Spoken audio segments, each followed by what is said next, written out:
Bottas was the reserve driver. Bottas, I know Bottas. Was he there? He was there. I saw him on TV. He's the calendar guy. He's the calendar, but ass. Yes. The cars are too big and the streets are too narrow. There's nowhere to overtake. That's a great point you're making. That's a great point. Do you want to see the overview? Formula One, I'm going to say 0 overtakes during the race. Sure. In Formula E, in Monaco, there were 380 something overtakes during the races in Monaco. Yeah, potholes, anything. He knows it all. Yeah. He goes like one day before the race and he starts like, oh, I'm going to make a little hole for the others. And I'll go this way. Yeah. I'm going to avoid it. So a viewer, Pac-Man, he left a comment and he was informing us that we were indeed wrong and that Hamilton already... We usually are. Let's not make it seems like we're always correct. Like if someone finds a mistake, they can let us know. Most likely they're gonna find some. So. Yeah. The aggression could probably take a step back though. It doesn't have to be aggressive. It was like, I think it was in capital letters, I felt attacked. Yelling at us. Yeah, so Pac-Man, thanks, but you gotta tone it down, man. Anyways, thanks for joining us again on turn 3. Welcome back. Monaco. Really?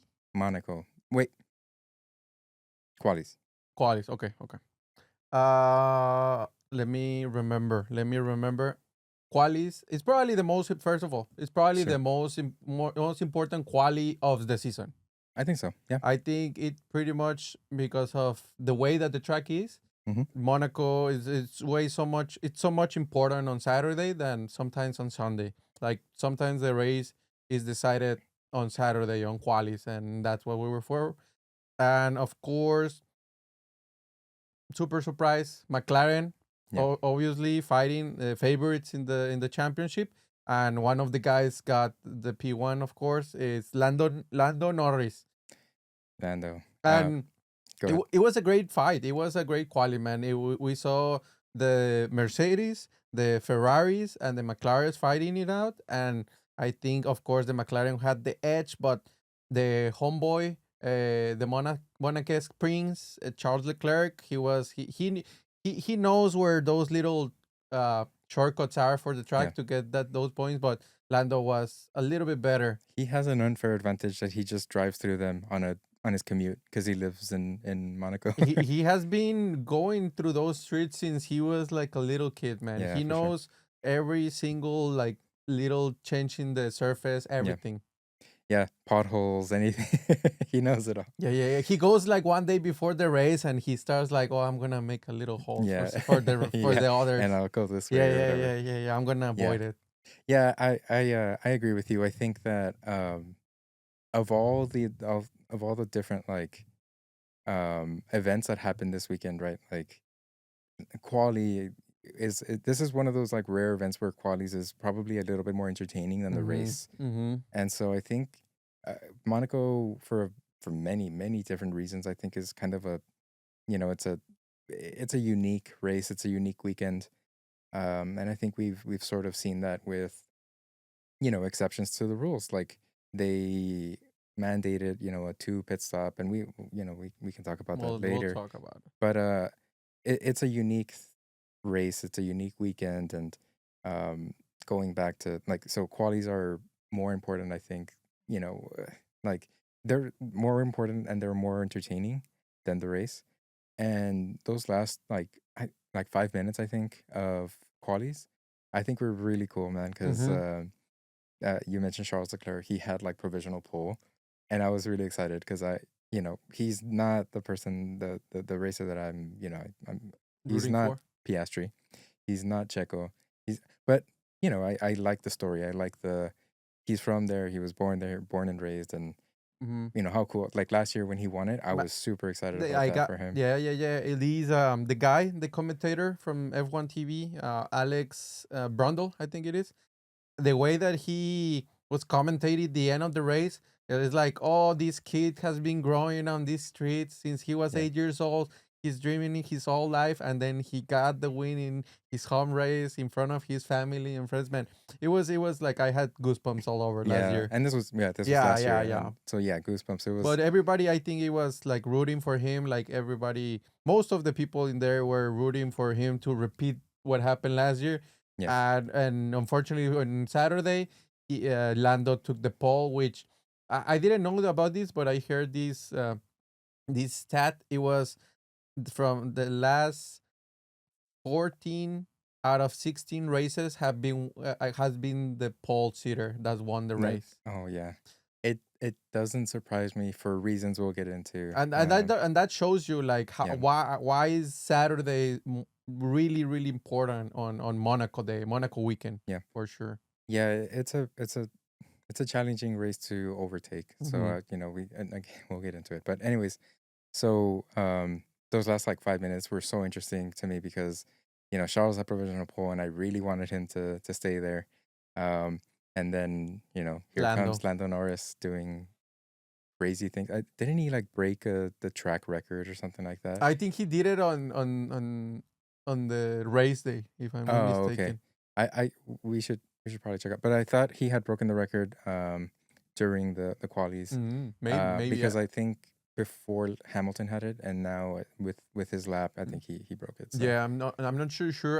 I think it was like the difference between Lando and Leclerc. It was 0.17, 0.017, something like that. Like it was nothing, man. It's yeah, nothing, but yeah, Lando got that one corner little bit more time than yeah, Charles, and he takes the pole, and he's gonna start at the front in Sunday race in Monaco, and that's really really important. yeah, for sure. Like he did the job on Saturday. Now he has to go to Sunday and finish the job, right? Like Yeah. it's really, I would say, the better probability to win the race because he started in the front, right? But there's still some work to do.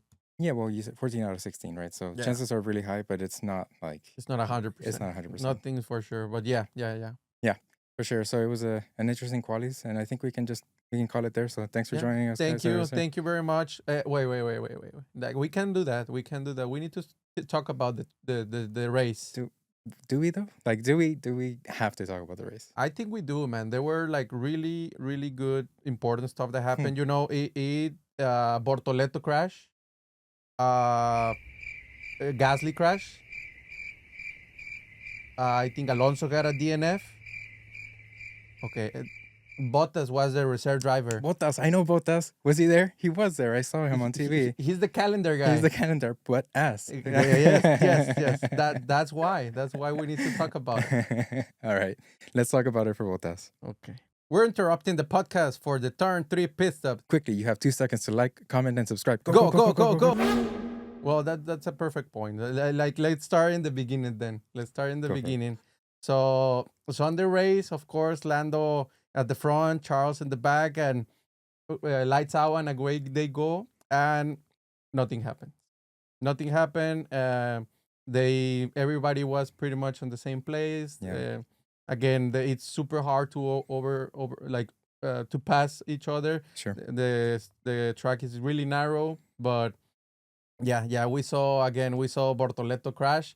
Yeah. He was trying to pass Kimi. Kimi closed the door, and he just, I don't know. I saw when I saw it, it looked like it was in slow motion. I don't know if you thought the same. It was like, oh, I'm gonna crash, and then crash. Yeah. I don't know. It was super random for me. Yeah, there was no like I think it's because the Mercedes was trying to Mhm. take the spot or whatever, and so he kind of just didn't have anywhere to go, kind of locked up a little bit, I guess, and then he just right into the wall. And I don't, I don't know. Well, and that is probably a really good segue to. Okay, let's talk a little bit about the two mandatory Yeah. pit stops for this Yeah. race. So what happened is the FIA, the people who are in charge of Formula One, Mhm. decided that they wanted to try something different this year, and decided that they were gonna make the teams make a 2 mandatory pit stops. So during the race, they had to go into the pit stops twice. Whenever they want, whatever lap they want, they could go in the. I heard like some people were talking about this strategy, what happens if you go at the end of the first lap, you go straight right in and change the tires, so you're not losing so much time because the other cars are not, they don't have the warm tires, they're not there yet, there's still Oh, traffic, I see. so you don't lose as much time. So I Sure. heard about it. No one did that, but it was super random, man. It was like, I think they were trying. I applaud them trying, but Hmm. for me, for my opinion, it did not work for the race. No, no, I don't think so either. The thing is, let's if we remember again last year, right? Mm-hmm. There was that crash with Checo at the beginning, and then everybody changes tires, and then all of a sudden There's that's it, right? no reason. They just keep going. There's no reason to go to the pits because they already changed tires, Yeah, and if they go hard, they could probably do finish the race like that. yeah, exactly. And there's no need to push because it's really hard to overtake anyway, right? Mm-hmm. Like it'll be a very bold attempt to overtake. So that's why like the two stop was like mandated in an effort or not, I guess in the hopes that it would like stir things up and shake things up or whatever. Um, I don't think it did that. I think that we saw a lot of different like strategies when it came to like pit stops, but there's no real like, I don't know, like advantage to doing it. What did happen though was a lot of these like really weird strategies that some of the teams like um started trying Mm-hmm. to do. Mm-hmm. Um so I'll let you talk a little bit about it because you had some feelings about it, but um yeah, like this it it it really just made it so that like they could start exploiting the rule a little bit. Yeah, yeah, and that's Formula One. That's Sure. Formula One. That's all of the teams, all of the drivers are trying to find those loopholes and exploit them to take an advantage for themselves. Right. At first, I would say like, I think I said it last time. I do not agree with the FIA doing mandatory stuff. More than like, oh, you have to let them decide. Let them decide, but change the things like what happened last on the last race. They went with softer tires, and most of the teams didn't know exactly when they were gonna work. Yeah. And some of them didn't, and some of the other, like, it was an unknown for everybody. So that made it easier. I think if they did that in Monaco, it could have been differently, and Okay. maybe it was gonna be a two stop with that change in the Anyways, tires yeah. anyways, but you don't force them to do it, let the Yeah. teams decide. And I think that made it from a Formula One race more to a car parade, to be honest. Yeah. It was just like you were watching just cars in a line, a DRS train, whatever you want to call it, like follow each other with no chance to pass because there's no space. Yeah. And if we look at like what happened, we had Max stay out because he was in the lead and he tried to hold off for as long as he possibly could in the hopes that there would be like a safety car or Yeah, ESC or something. something.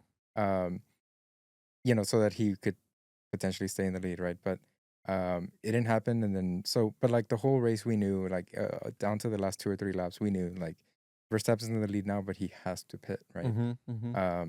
That's sort of like predictability. I think is I don't know, like it just ruined it for me a little Yeah, bit. yeah, and like you said, it also brought some of the team strategies with the two drivers. We saw it mainly with Williams Hmm. and with the RBs, and then, to be honest, it worked for them. They got the points. I heard some interviews after the race for the drivers.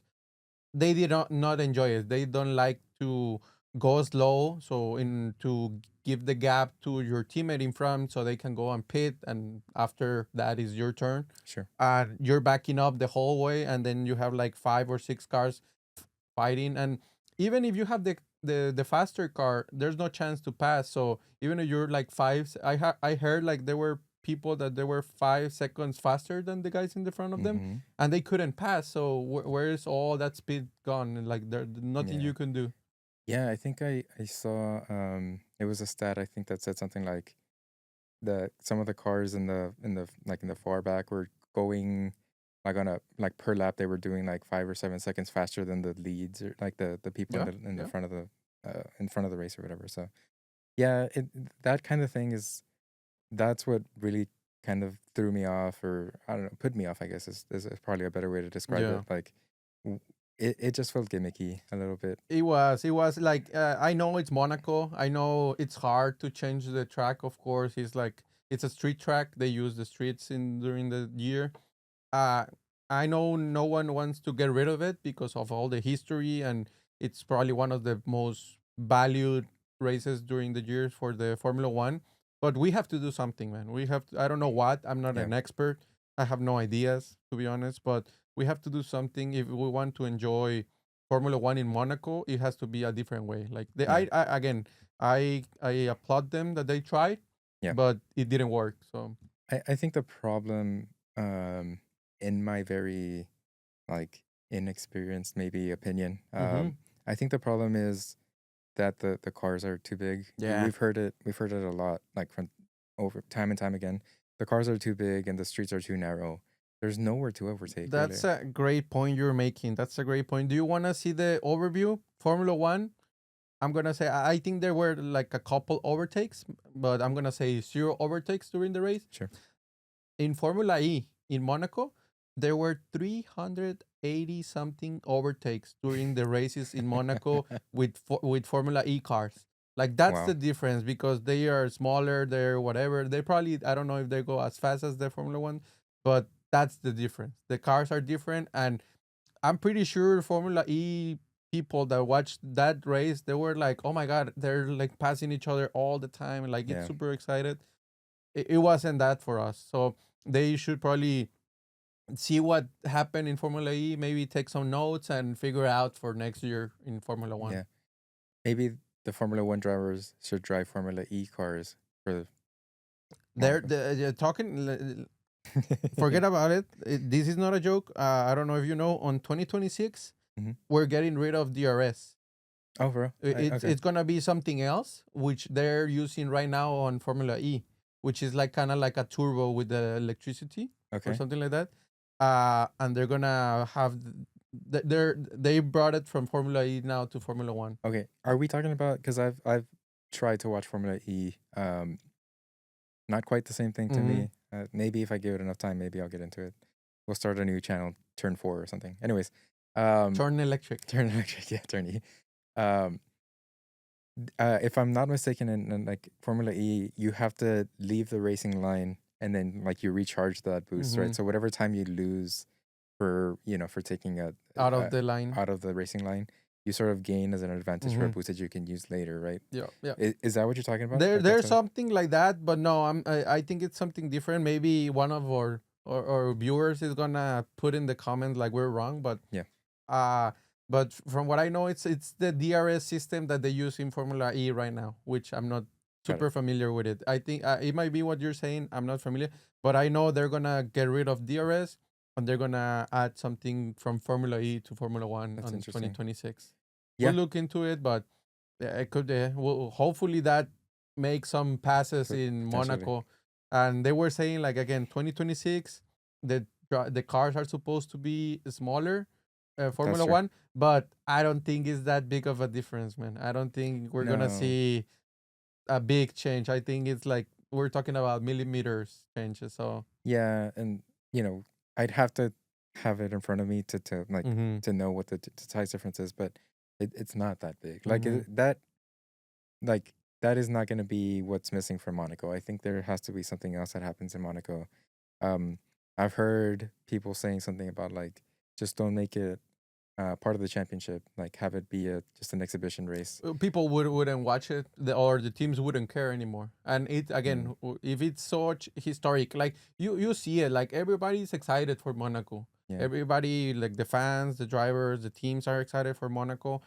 Uh, but again, like the driving wasn't there. Like the show, the racing, like I don't know you. Like my opinion is like I want to go fast cars, go fast yeah, and enjoy it, right? Like yeah, that's what we're watching, like putting the technology, like millions of dollars on research and development to make the fastest cars in the world, sure. and with the best drivers in the world, and we want to watch that. We don't want to go and watch them like, oh, I cannot pass because there's no space, like. Yeah, I will say what you will about Monaco and the race or whatever. But when they drive around Monaco and they take those turns, and they're centimeters away from the wall. That's nerve-wracking. Yeah, yeah. I have heard some of the drivers when they do the interviews. It's like it's not enjoyable to drive in Monaco. Like you have to be super focused. Like Yeah, if you lose the focus for like half a second or whatever, like next you're in the wall because there's nowhere to go. Like it's the track are super narrow. Like you're right there. And talking about that, we said it. Gasly crashed, and that's right. he just touched the wall. Like it was nothing. Touched the wall. The strength, it was he was going too fast and too Hmm. much, and he broke one of the axles, Yeah, and he was driving in three wheels. After that, we saw him going into the pits with yeah. like a limping car. And I heard like the stewards were mad about it because it was kind of like unsafe to do that. Oh, really? But yeah, it's like I he's thought like I thought getting the car out of the middle of you'd think that that's you would think, but at the same time, like what happened if that part of the like the big wheel that it was like loose, it goes out of got the it. at the same time. So, but at the same time, like the stewards, there was a crash with who was it? I think that was Gasly's crash. Hmm. There was that wing, like a front wing left in the track for like a while, Oh, yeah. and they put a yellow flag out, but there was no safety car or no virtual safety car.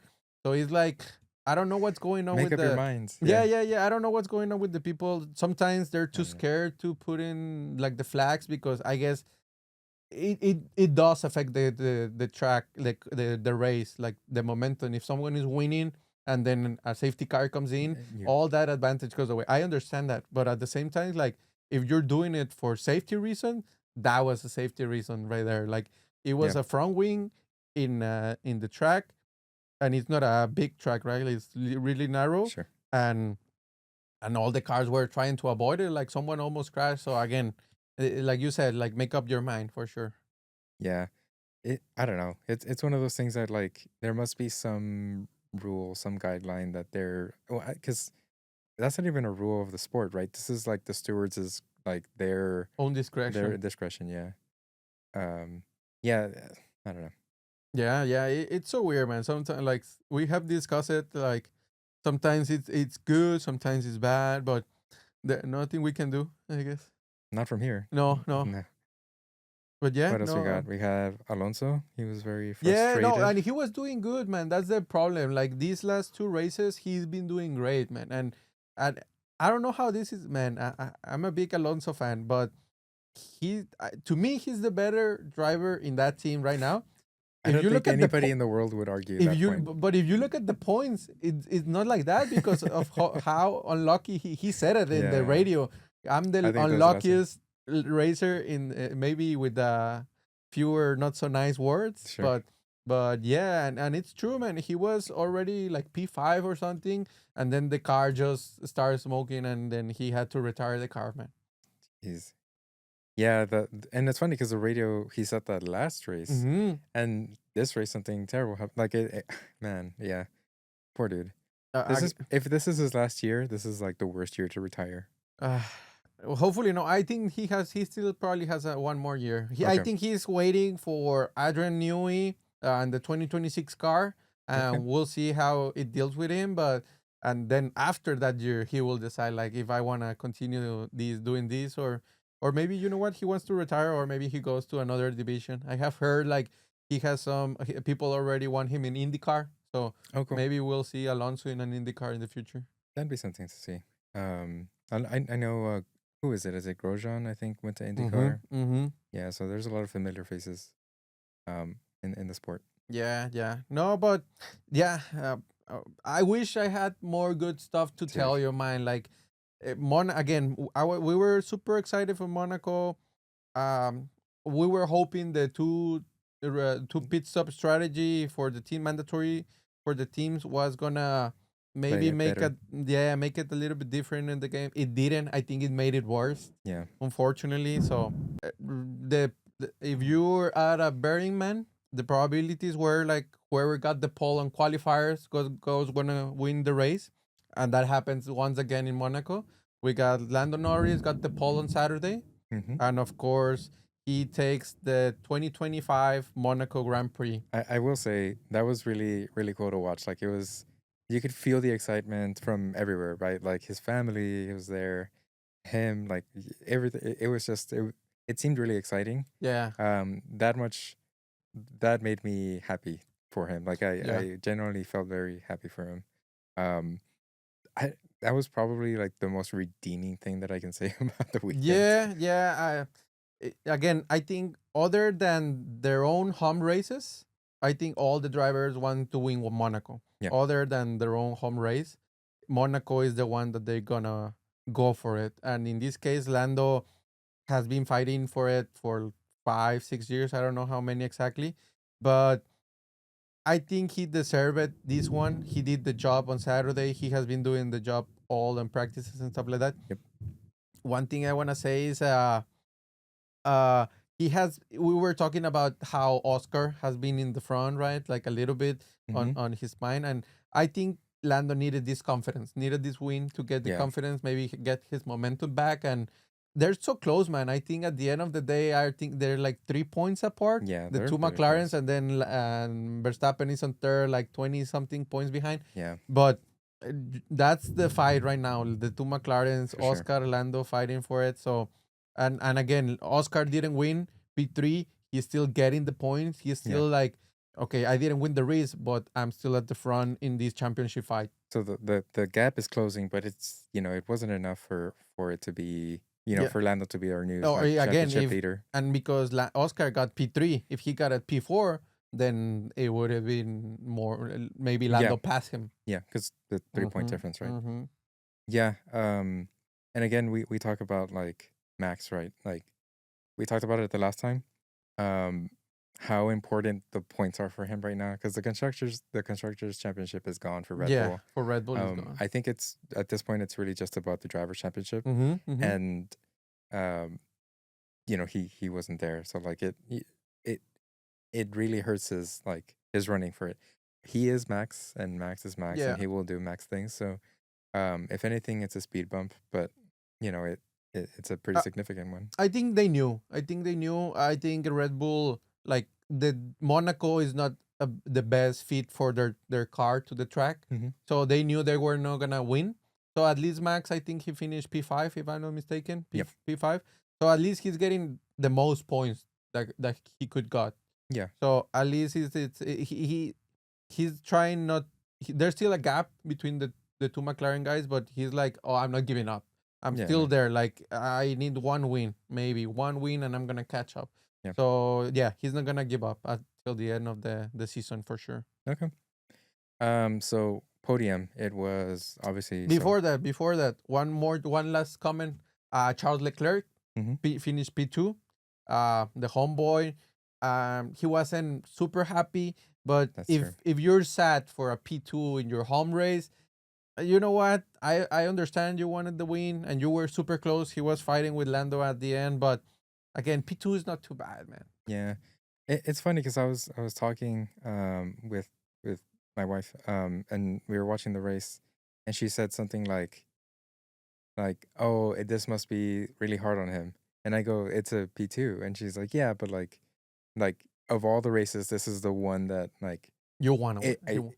she said I think it would have even been less hurtful if he was like P3 or P4. You know what I mean? She's probably right, man. And another thing is they were fighting for that. He was fighting for that win. He was really close, up until Max pitted, Well, that's the and then thing. that's it. Max was going slow Yeah, to back up Lando to Charles, so they fight each other. And yeah, maybe if they crash or something happen, Verstappen again. Verstappen doing Verstappen things. Like yeah, uh, he was waiting till the last moment to go to the pits because he needed to go. He was forced to go. hmm, But again, it was till the last second. Like I'm gonna wait till maybe something happens, and yeah, I'm gonna take advantage of that.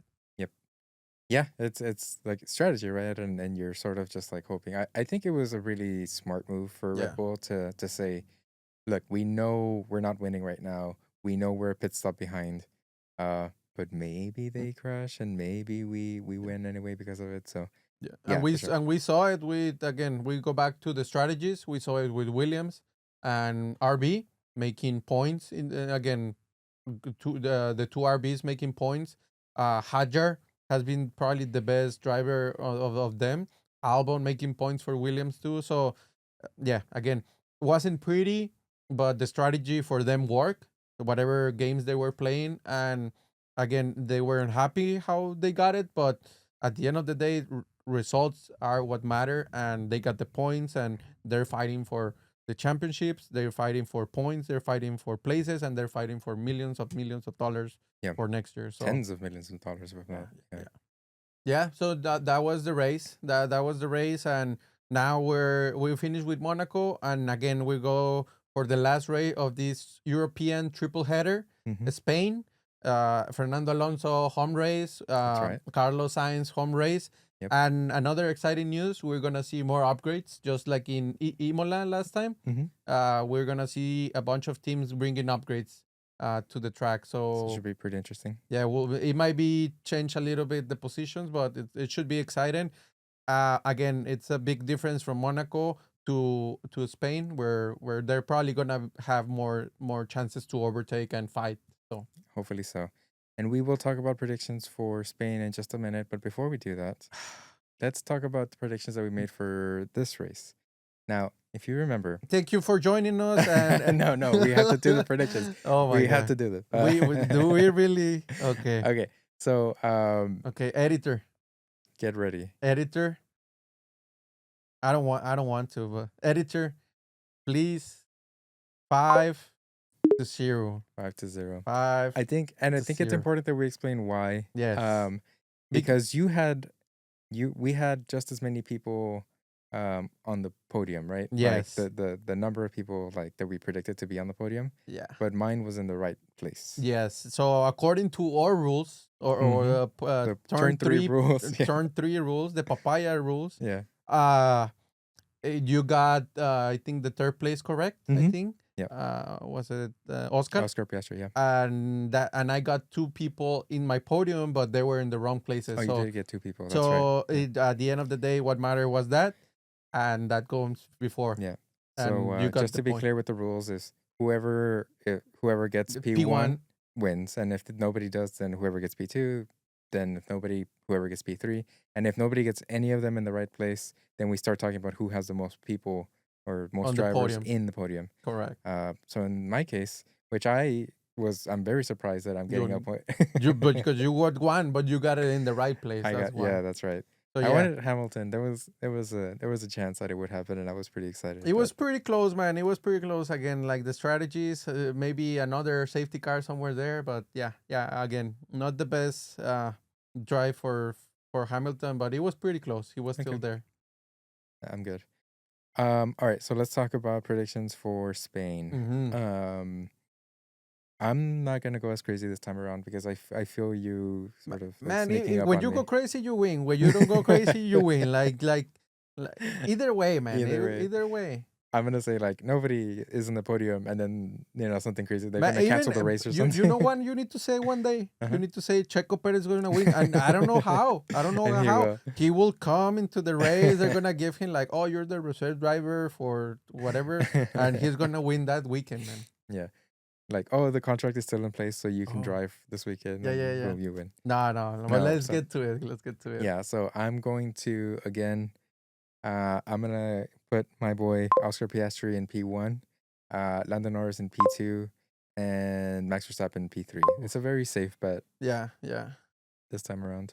I'm going to be pretty close, but I'm going to give it to Lando. I think interesting. Lando, P1, he has the momentum, right?